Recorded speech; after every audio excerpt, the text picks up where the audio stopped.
ശാന്തി.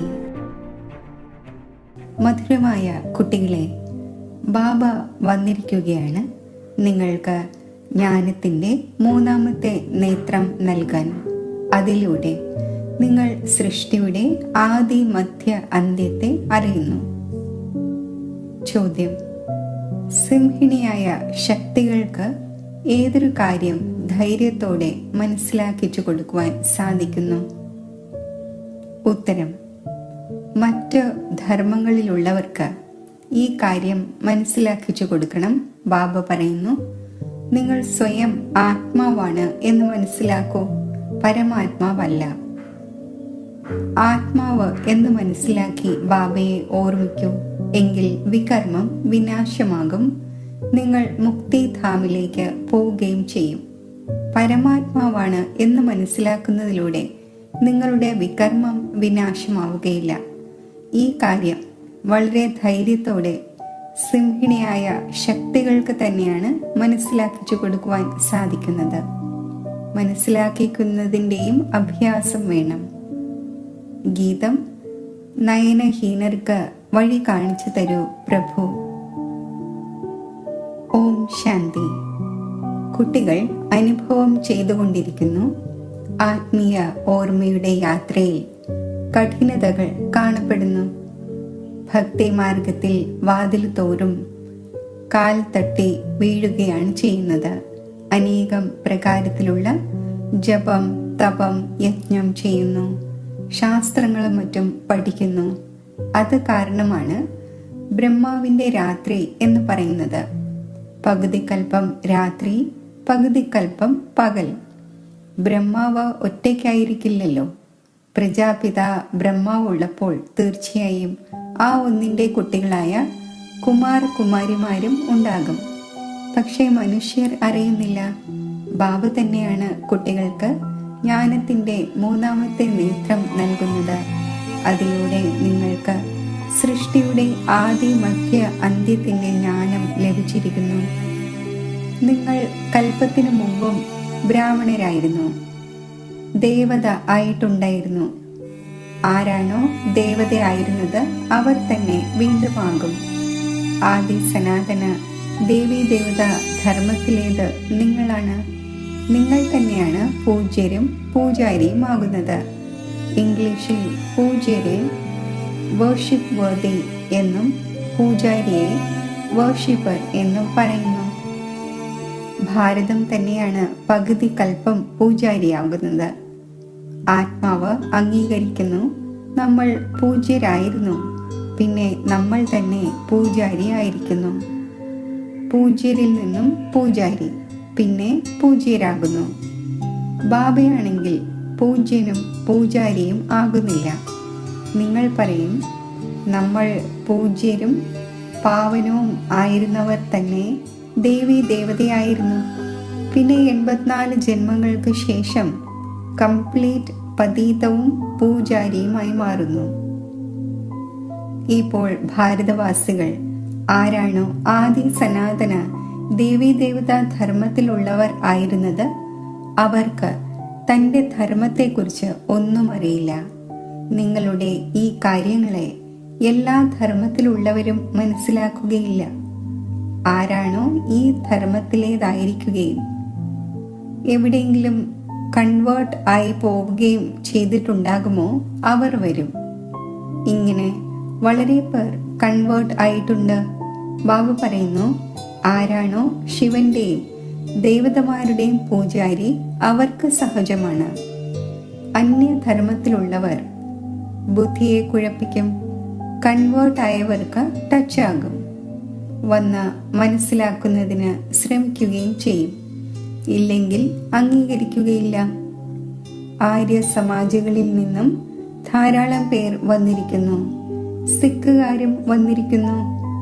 ആദി സനാതന ദേവീ ദേവതാ ധർമ്മത്തിലുള്ളവർ ആരാണോ കൺവേർട്ടായി പോയത്, അവർക്ക് തൻ്റെ ധർമ്മത്തിലേക്ക് തീർച്ചയായും വരേണ്ടി വരും. വൃക്ഷത്തിലും പ്രത്യേകം സെക്ഷനുണ്ട്. പിന്നെ വരുന്നതും നമ്പർ വാർ ആയിട്ടായിരിക്കും. ശാഖോപശാഖകൾ വന്നുകൊണ്ടേയിരിക്കും. അവർ പവിത്രമായത് കാരണം അവരുടെ നല്ല പ്രഭാവമുണ്ടാകുന്നു. ഈ സമയം ദേവീ ദേവതാ ധർമ്മത്തിന്റെ ഫൗണ്ടേഷൻ ഇല്ല, അത് പിന്നെ ഉണ്ടാക്കേണ്ടി വരുന്നു. സഹോദരി സഹോദരന്മാർ ആക്കേണ്ടി വരിക തന്നെ ചെയ്യും. നമ്മൾ ഒരു ബാബയുടെ കുട്ടികൾ, എല്ലാ ആത്മാക്കളും സഹോദരങ്ങളാണ്, പിന്നെ സഹോദരി സഹോദരനാകുന്നു. ഇപ്പോൾ പുതിയ സൃഷ്ടിയുടെ സ്ഥാപന നടന്നുകൊണ്ടിരിക്കുന്നതനുസരിച്ച് ആദ്യം ബ്രാഹ്മണനാണ്. പുതിയ സൃഷ്ടിയുടെ സ്ഥാപനയിൽ പ്രജാപിത ബ്രഹ്മാവ് തീർച്ചയായും വേണം. ബ്രഹ്മാവിലൂടെ ബ്രാഹ്മണരാകും. ഇതിനെ രുദ്രജ്ഞാനയജ്ഞം എന്നും പറയുന്നു. ഇതിൽ ബ്രാഹ്മണർ തീർച്ചയായും വേണ്ടതാണ്. പ്രജാപിത ബ്രഹ്മാവിന്റെ സന്താനം തീർച്ചയായും വേണം. ആ ഒന്ന് ഗ്രേറ്റ് ഗ്രേറ്റ് ഗ്രാൻഡ് ഫാദറാണ്. ബ്രാഹ്മണരാണ് ആദ്യ നമ്പറിൽ കുടുമയുള്ളവർ. ആദം, ബീബി, ആഡം, ഈവ് ഇവരെ അംഗീകരിക്കുന്നുമുണ്ട്. ഈ സമയം നിങ്ങൾ പൂജാരിയിൽ നിന്നും പൂജ്യരാകുന്നു. നിങ്ങളുടെ ഏറ്റവും നല്ല സ്മാരകമായ ക്ഷേത്രം ദിൽവാഡ ക്ഷേത്രമാണ്. താഴെ തപസ്യയിൽ ഇരിക്കുന്നു, മുകളിൽ രാജധാനി. ഇവിടെ നിങ്ങൾ ചൈതന്യത്തിൽ ഇരിക്കുന്നു. ഈ ക്ഷേത്രം ഇല്ലാതാകും, വീണ്ടും ഭക്തി മാർഗത്തിൽ ഉണ്ടാകും. നിങ്ങൾക്കറിയാം, ഇപ്പോൾ നമ്മൾ രാജയോഗം പഠിച്ചുകൊണ്ടിരിക്കുന്നു. പിന്നീട് പുതിയ ലോകത്തിലേക്ക് പോകും. അത് ജഡക്ഷേത്രമാണ്. നിങ്ങൾ ചൈതന്യത്തിലിരിക്കുന്നു. മുഖ്യ ക്ഷേത്രം ആയ ഇത് ശരിയായ രീതിയിൽ ഉണ്ടാക്കിയിരിക്കുന്നു. സ്വർഗം പിന്നെ മറ്റെവിടെ കാണിക്കും? അതിനാൽ മേൽത്തട്ടിൽ സ്വർഗത്തെ കാണിച്ചിരിക്കുന്നു. ഇതിനെക്കുറിച്ച് വളരെ നന്നായി മനസ്സിലാക്കിച്ചു കൊടുക്കുവാൻ സാധിക്കും. പറയൂ, ഭാരതം തന്നെയാണ് സ്വർഗമായിരുന്നത്, പിന്നെ ഇപ്പോൾ ഭാരതം നരകമാണ്. ഈ ധർമ്മത്തിലുള്ളവർ ഉടൻ മനസ്സിലാക്കും. ഹിന്ദുക്കളിലും നോക്കുകയാണെങ്കിൽ അനേകം പ്രകാരത്തിലുള്ള ധർമ്മങ്ങളിൽ പോയിരിക്കുന്നു. നിങ്ങൾക്ക് വളരെയധികം പ്രയത്നിക്കേണ്ടി വരുന്നു കണ്ടെടുക്കുവാൻ. ബാബ മനസ്സിലാക്കിച്ചു തന്നു, സ്വയം ആത്മാവാണ് എന്ന് മനസ്സിലാക്കി എന്നെ മാത്രം ഓർമ്മിക്കൂ, ഇത്രമാത്രം. മറ്റൊരു കാര്യവും ചെയ്യേണ്ടതില്ല. ആർക്കാണോ അഭ്യാസം ഇല്ലാത്തത് അവർ സംസാരിക്കുവാൻ പാടില്ല. ഇല്ലെങ്കിൽ BKയുടെ പേര് ചീത്തയാക്കും. മറ്റു ധർമ്മത്തിലുള്ളവരാണെങ്കിൽ മനസ്സിലാക്കിച്ചു കൊടുക്കണം.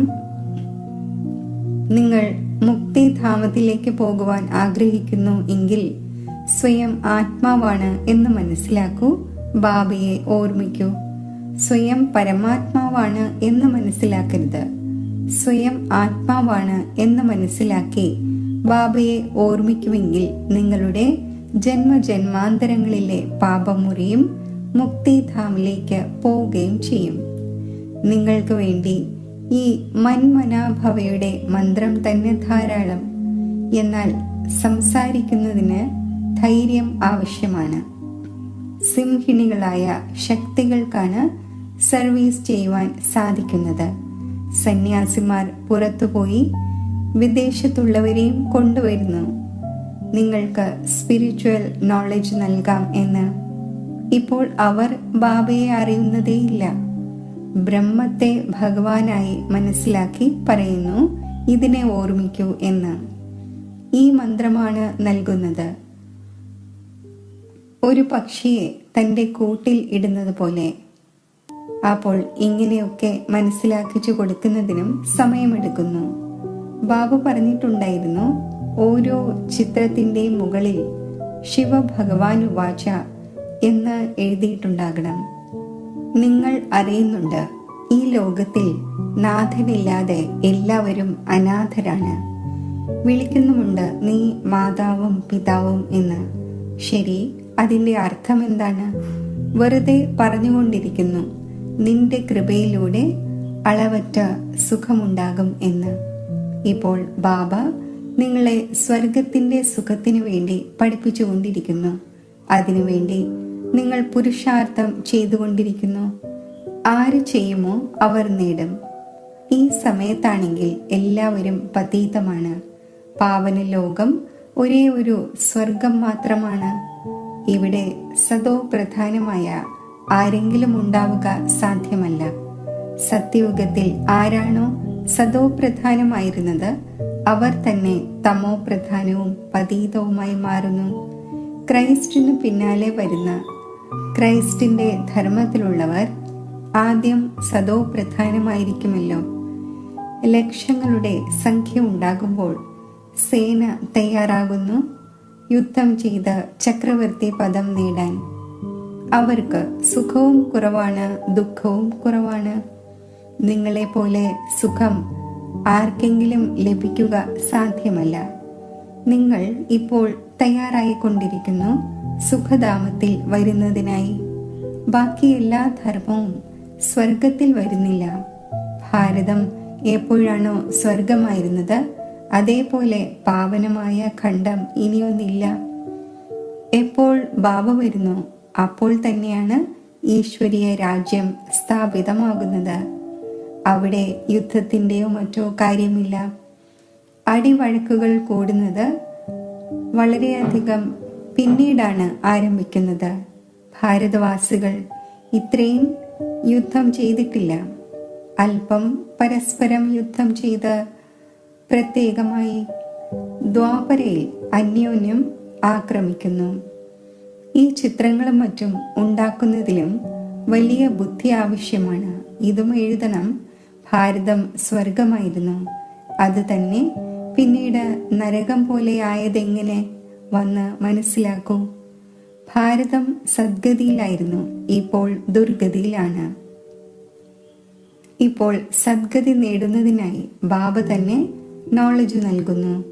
മനുഷ്യരിൽ ഈ ആത്മീയ നോളജ് ഉണ്ടായിരിക്കുന്നില്ല. ഇത് ഉണ്ടായിരിക്കുന്നത് പരംപിത പരമാത്മാവിലാണ്. ബാബ ഈ നോളജ് ആത്മാക്കൾക്ക് നൽകുന്നു. ബാക്കി എല്ലാം മനുഷ്യർക്ക് തന്നെ നൽകുന്നതാണ്. ശാസ്ത്രങ്ങളും മനുഷ്യർ തന്നെയാണ് എഴുതിയത്, മനുഷ്യർ തന്നെയാണ് പഠിച്ചത്. ഇവിടെയാണെങ്കിൽ നിങ്ങളെ ആത്മീയ പിതാവ് പഠിപ്പിക്കുന്നു, ആത്മാവ് പഠിക്കുന്നു. പഠിക്കുന്നത് ആത്മാവാണല്ലോ. അത് എഴുതുകയും പഠിക്കുകയും ചെയ്യുന്നത് മനുഷ്യർ തന്നെയാണ്. പരമാത്മാവിനാകട്ടെ ശാസ്ത്രങ്ങളോ മറ്റോ പഠിക്കേണ്ട ആവശ്യമില്ല. ബാബ പറയുന്നു, ഈ ശാസ്ത്രങ്ങളിലൂടെയും മറ്റും ആർക്കും തന്നെ സദ്ഗതി ഉണ്ടാവുക സാധ്യമല്ല. എനിക്ക് തന്നെ വന്ന് സർവരെയും തിരിച്ചു കൊണ്ടുപോകണം. ഇപ്പോൾ ലോകത്തിൽ കോടിക്കണക്കിന് മനുഷ്യരുണ്ട്. സത്യയുഗത്തിൽ എപ്പോഴാണോ ഈ ലക്ഷ്മി നാരായണന്റെ രാജ്യമുണ്ടായിരുന്നത് അപ്പോൾ അവിടെ 9 ലക്ഷം ഉണ്ടായിരുന്നു. വളരെ ചെറിയ വൃക്ഷമായിരിക്കും. പിന്നെ ചിന്തിക്കൂ, ഇത്രയും ആത്മാക്കൾ മുഴുവനും എവിടെ പോയി? ബ്രഹ്മത്തിലും ജലത്തിലും ലീനമായിട്ടില്ല. അവരെല്ലാം മുക്തിധാമത്തിൽ നിവസിക്കുന്നു. ഓരോ ആത്മാവും അവിനാശിയാണ്. അതിൽ അവിനാശിയായ പാർട്ട് അടങ്ങിയിട്ടുണ്ട്. അതൊരിക്കലും മായ്ക്കുവാൻ സാധിക്കില്ല. ആത്മാവ് വിനാശമാവുക സാധ്യമല്ല. ആത്മാവാണെങ്കിൽ ബിന്ദുവാണ്. ബാക്കി നിർവാണത്തിലോ മറ്റോ ആരും തന്നെ പോകുന്നില്ല.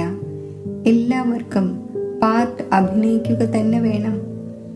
എപ്പോൾ എല്ലാ ആത്മാക്കളും വരുന്നുവോ അപ്പോൾ ഞാൻ വന്ന് സർവരെയും കൊണ്ടുപോകുന്നു. അന്തിമത്തിൽ തന്നെയാണ് ബാബയുടെ പാർട്ട്. പുതിയ ലോകത്തിന്റെ സ്ഥാപന, പിന്നെ പഴയ ലോകത്തിന്റെ വിനാശം. ഇതും ഡ്രാമയിൽ അടങ്ങിയിട്ടുണ്ട്. നിങ്ങൾ ആര്യ സമാജികളുടെ കൂട്ടത്തെ മനസ്സിലാക്കിച്ചു കൊടുക്കുമെങ്കിൽ അവരിൽ ആരെല്ലാം ഈ ദേവതാ ധർമ്മത്തിലേതായിരിക്കുമോ അവർക്ക് ടച്ചാകും. തീർച്ചയായും ഈ കാര്യം ശരിയാണ്. പരമാത്മാവ് എങ്ങനെ സർവ്വവ്യാപിയാകും? ഭഗവാൻ പിതാവാണ്. ആ ഒന്നിൽ നിന്നും സമ്പത്ത് ലഭിക്കുന്നു. ചില ആര്യ സമാജികളും നിങ്ങളുടെ അടുക്കൽ വരുന്നുവല്ലോ. അതിനെ തന്നെയാണ് സാപ്ലിംഗ്, അതായത് തൈ എന്ന് പറയുന്നത്. നിങ്ങൾ മനസ്സിലാക്കിച്ചുകൊണ്ടിരിക്കൂ. പിന്നെ ആര് നിങ്ങളുടെ കുലത്തിലേതായിരിക്കുമോ അവർ വരും. ഭഗവാനാകുന്ന ബാബ തന്നെയാണ് പാവനമാകുന്നതിനുള്ള യുക്തി പറഞ്ഞു തരുന്നത്. ഭഗവാൻ വാച, എന്നെ മാത്രം ഓർമ്മിക്കൂ, ഞാൻ പതീത പാവനാണ്. എന്നെ ഓർമ്മിക്കുന്നതിലൂടെ നിങ്ങളുടെ വികർമ്മം വിനാശമാകും, മുക്തിധാമത്തിലേക്ക് വന്നു ചേരുകയും ചെയ്യും. ഈ സന്ദേശം എല്ലാ ധർമ്മത്തിലുള്ളവർക്കും വേണ്ടിയുള്ളതാണ്. പറയൂ, ബാബ പറയുന്നു, ദേഹത്തിന്റെ സർവധർമ്മങ്ങളും ഉപേക്ഷിച്ച് എന്നെ ഓർമ്മിക്കൂ. എങ്കിൽ നിങ്ങൾ തമോ പ്രധാനത്തിൽ നിന്നും സദോ പ്രധാനമായി മാറും. ഞാൻ ഗുജറാത്തിയാണ്, ഇന്നയാരാണ്, ഇതെല്ലാം ഉപേക്ഷിക്കൂ. സ്വയം ആത്മാവാണ് എന്ന് മനസ്സിലാക്കൂ. ബാബയെ ഓർമ്മിക്കൂ. ഇതാണ് യോഗ അഗ്നി. സൂക്ഷിച്ച് ചുവട് വയ്ക്കണം. എല്ലാവരും മനസ്സിലാക്കുകയില്ല. ബാബ പറയുന്നു, പതീത പാവനൻ ഞാൻ തന്നെയാണ്. നിങ്ങളെല്ലാവരും പതീതമാണ്. നിർവാണധാമത്തിലേക്കും പാവനമാകാതെ വരുവാൻ സാധിക്കില്ല. രചനയുടെ ആദി മധ്യ അന്ത്യത്തെയും മനസ്സിലാക്കണം. പൂർണ്ണമായും മനസ്സിലാക്കുന്നതിലൂടെ തന്നെ ഉയർന്ന പദവി നേടുന്നു. അല്പം ഭക്തിയാണ് ചെയ്തിട്ടുള്ളത് എങ്കിൽ അല്പം ജ്ഞാനമായിരിക്കും മനസ്സിലാക്കുക. വളരെയധികം ഭക്തി ചെയ്തിട്ടുണ്ടാകും എങ്കിൽ വളരെയധികം ജ്ഞാനമെടുക്കും. ബാബ എന്ത് മനസ്സിലാക്കിക്കുന്നുവോ അത് ധാരണ ചെയ്യണം. വാനപ്രസ്ഥികൾക്ക് കൂടുതൽ സഹജമാണ്. ഗൃഹസ്ഥ വ്യവഹാരത്തിൽ നിന്നും അകന്നു മാറുന്നു. വാനപ്രസ്ഥ അവസ്ഥ 60 വയസ്സിന് ശേഷമാണ് ഉണ്ടാകുന്നത്. ഗുരുവിനെ സ്വീകരിക്കുന്നതും അപ്പോഴാണ്. ഇക്കാലത്ത് ബാല്യത്തിൽ തന്നെ ഗുരുവിനെ സ്വീകരിപ്പിക്കുന്നു. ഇല്ലെങ്കിൽ ആദ്യം അച്ഛൻ, പിന്നെ ടീച്ചർ, പിന്നെ 60 വയസ്സിന് ശേഷം ഗുരുവിനെ സ്വീകരിക്കുന്നു. സദ്ഗതി ദാതാവ് ഒരേ ഒരു ബാബയാണ്, അല്ലാതെ ഈ അനേകം ഗുരുക്കന്മാരല്ല. ഇതെല്ലാം ധനം സമ്പാദിക്കാനുള്ള യുക്തികളാണ്. സദ്ഗുരു ഒന്ന് മാത്രമാണ് സർവരുടെയും സദ്ഗതി ചെയ്യുന്നവൻ. ബാബ പറയുന്നു, ഞാൻ നിങ്ങൾക്ക് എല്ലാ വേദശാസ്ത്രങ്ങളുടെയും സാരം മനസ്സിലാക്കിച്ചു തരുന്നു. ഇതെല്ലാം ഭക്തിമാർഗത്തിന്റെ സാമഗ്രിയാണ്. പടികൾ ഇറങ്ങേണ്ടി വരുന്നു. ജ്ഞാനം, ഭക്തി, പിന്നെ ഭക്തിയുടേതാണ് വൈരാഗ്യം. എപ്പോഴാണോ ജ്ഞാനം ലഭിക്കുന്നത് അപ്പോൾ തന്നെ ഭക്തിയുടെ വൈരാഗ്യം ഉണ്ടാകുന്നു. ഈ പഴയ ലോകത്തോട് നിങ്ങൾക്ക് വൈരാഗ്യം ഉണ്ടാകുന്നു. അല്ലാതെ ലോകത്തെ ഉപേക്ഷിച്ച് എവിടെ പോകുവാനാണ്? നിങ്ങൾക്കറിയാം, ഈ ലോകം തന്നെ ഇല്ലാതാകാൻ പോകുന്നു. അതിനാൽ ഇപ്പോൾ പരിധിയില്ലാത്ത ലോകത്തിന്റെ സന്യാസം ചെയ്യണം. പവിത്രമാകാതെ വീട്ടിലേക്ക് പോകുവാൻ സാധിക്കില്ല. പവിത്രമാകുന്നതിനായി ഓർമ്മയുടെ യാത്ര ആവശ്യമാണ്. ഭാരതത്തിൽ രക്തത്തിന്റെ നദികൾ ഉണ്ടായതിനു ശേഷം പിന്നെ പാലിന്റെ നദികൾ ഒഴുകും. വിഷ്ണുവിനെയും ക്ഷീരസാഗരത്തിൽ കാണിക്കുന്നു. മനസ്സിലാക്കിച്ചു തരുന്നു, ഈ യുദ്ധത്തിലൂടെ മുക്തി, ജീവൻ മുക്തിയുടെ ഗേറ്റ് തുറക്കുന്നു. എത്രത്തോളം കുട്ടികളായ നിങ്ങൾ മുന്നോട്ട് പോകുമോ അത്രയും തന്നെ ശബ്ദം പുറത്തു വന്നുകൊണ്ടിരിക്കും. ഇപ്പോൾ ഇതാ യുദ്ധം തുടങ്ങിക്കഴിഞ്ഞു. ഒരു തീപ്പൊരിയിലൂടെ നോക്കൂ, മുൻപ് എന്താണ് ഉണ്ടായിരുന്നത്. തീർച്ചയായും യുദ്ധം ചെയ്യും എന്ന് മനസ്സിലാക്കും. യുദ്ധം തുടർന്നുകൊണ്ടേയിരിക്കുന്നു. പരസ്പരം സഹായികളായിക്കൊണ്ടിരിക്കുന്നു. നിങ്ങൾക്കും പുതിയ ലോകം വേണ്ടതാണ്. അപ്പോൾ പഴയ ലോകം തീർച്ചയായും ഇല്ലാതാകേണ്ടതാണ്. ശരി, മധുരമധുരമായ സിഖിലതെ കുട്ടികൾക്ക് മാതാവും പിതാവുമായ ബാബ് ദാദയുടെ സ്നേഹസ്മരണകൾ. Good morning. ആത്മീയ പിതാവിന്റെ ആത്മീയ കുട്ടികൾക്ക് നമസ്തേ. ധാരണയ്ക്കുള്ള മുഖ്യസാരം: ഈ പഴയ ലോകം ഇപ്പോൾ സമാപ്തമാകാൻ പോകുന്നു. അതിനാൽ ഈ ലോകത്തിന്റെ സന്യാസം ചെയ്യണം. ലോകത്തെ ഉപേക്ഷിച്ച് എവിടെയും പോകേണ്ടതില്ല, എന്നാൽ ഇതിനെ ബുദ്ധി കൊണ്ട് മറക്കണം. നിർവാണധാമത്തിൽ പോകുന്നതിനായി പൂർണ്ണമായും പാവനമാകണം. രചനയുടെ ആദി മധ്യ അന്ത്യത്തെ പൂർണ്ണമായും മനസ്സിലാക്കി പുതിയ ലോകത്തിൽ ഉയർന്ന പദവി നേടണം. വരദാനം: ഏതൊരു ആത്മാവിനെയും പ്രാപ്തികളുടെ അനുഭൂതി ചെയ്യിക്കുന്ന യഥാർത്ഥ സേവാധാരിയായി ഭവിക്കട്ടെ. യഥാർത്ഥ സേവാഭാവം എന്നാൽ സദാ ഓരോ ആത്മാവിനെ പ്രതിയും ശുഭഭാവനയുടെയും ശ്രേഷ്ഠ കാമനയുടെയും ഭാവം. സേവാഭാവം എന്നാൽ ഓരോ ആത്മാവിനും ഭാവനയ്ക്കനുസരിച്ച് ഫലം നൽകുക എന്നർത്ഥം. സേവനം എന്നാൽ ഏതൊരു ആത്മാവിനെയും പ്രാപ്തിയുടെ ഫലം അനുഭവിപ്പിക്കുക. ഇങ്ങനെയുള്ള സേവനത്തിൽ തപസ്യ ഒപ്പം ഉണ്ടായിരിക്കും. എവിടെ യഥാർത്ഥ സേവാഭാവമുണ്ടോ അവിടെ തപസ്യയുടെ ഭാവം വേറെയല്ല. ഏത് സേവനത്തിൽ ത്യാഗവും തപസ്യയും ഇല്ലയോ അത് നാമധാരി സേവനമാണ്. അതിനാൽ ത്യാഗത്തിൻ്റെയും തപസ്യയുടെയും സേവനത്തിൻ്റെ കമ്പൈൻഡ് രൂപത്തിലൂടെ സത്യമായ യഥാർത്ഥ സേവാധാരിയാകൂ. സ്ലോഗൻ: വിനയത്തിൻ്റെയും ക്ഷമയുടെയും ഗുണം ധാരണ ചെയ്യൂ, അപ്പോൾ ക്രോധാഗ്നിയും ശാന്തമാകും.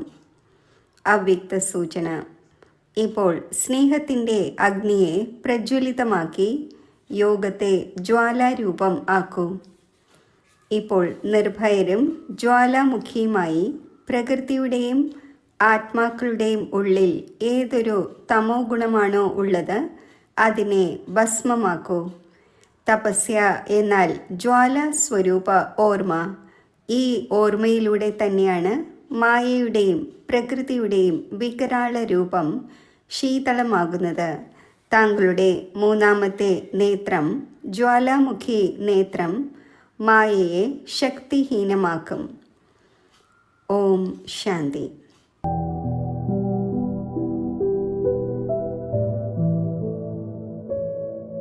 ഓം ശാന്തി.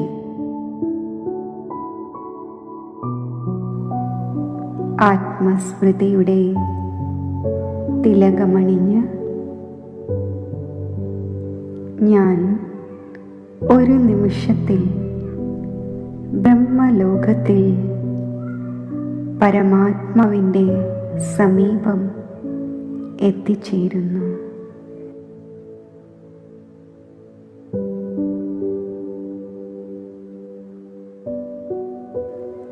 ശിവപരമാത്മാവിൻ്റെ തേജസ്വി കിരണങ്ങൾ ആത്മാവിൽ സ്പർശിക്കുന്നു.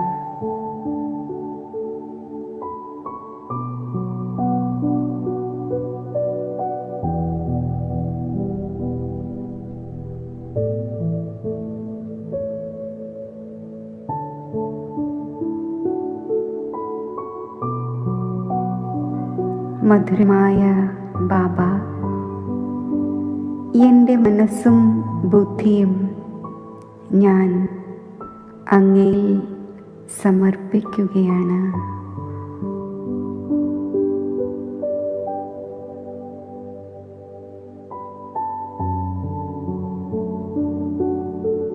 അങ്ങയുടെ സന്താനമായ ഞാൻ ഈ സമർപ്പണ ഭാവത്തോടെ അധികാരി സ്വരൂപത്തിൽ സ്ഥിതി ചെയ്യുമ്പോൾ സർവ ഈശ്വരീയ ഖജനാവുകളും എൻ്റെ ജന്മാവകാശമായി എനിക്ക് അനുഭവപ്പെടുന്നു.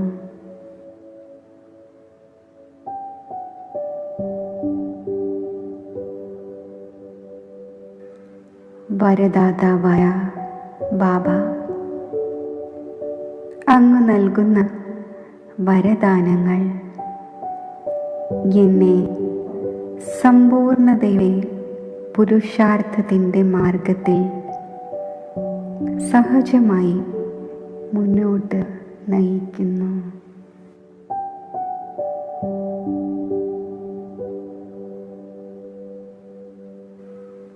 എൻ്റെ സുഹൃത്തായ ബാബ, അങ്ങ് എനിക്ക് നൽകുന്ന കൂട്ട് ആത്മീയ സുരക്ഷയുടെ ഛത്രഛായയ്ക്കുള്ളിൽ ജീവിക്കുന്ന അനുഭവം എന്നിൽ വരുത്തുന്നു.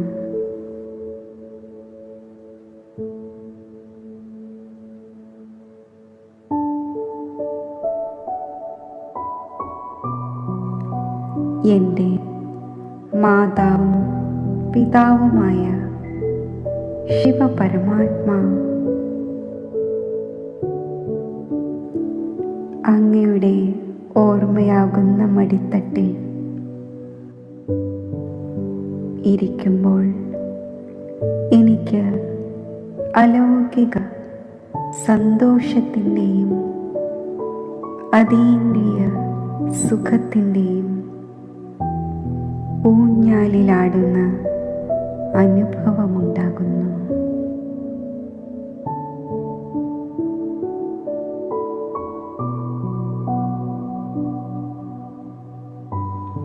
ബിന്ദുരൂപമായ ബാബയിൽ നിന്നും ലൈറ്റിൻ്റെയും മൈറ്റിൻ്റെയും കിരണങ്ങൾ എനിക്ക് പ്രാപ്തമാകുന്നു.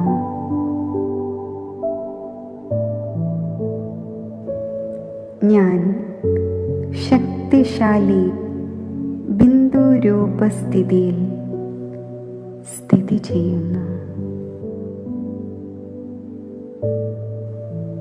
ഈ ശക്തിശാലി സ്ഥിതിയിൽ എൻ്റെ അനേകം ജന്മങ്ങളിലെ പാപങ്ങൾ ഭസ്മമാകുന്നു.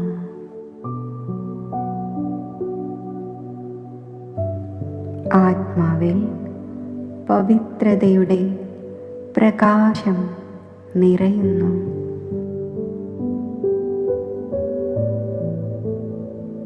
വിശ്വമംഗളകാരിയായ ബാബയോടൊപ്പം ഞാൻ കമ്പൈൻഡ് രൂപത്തിലിരുന്ന് എൻ്റെ സങ്കല്പത്തിലൂടെയും വൃത്തിയിലൂടെയും സുഖത്തിൻ്റെയും ശാന്തിയുടെയും ശക്തിയുടെയും സ്നേഹത്തിൻ്റെയും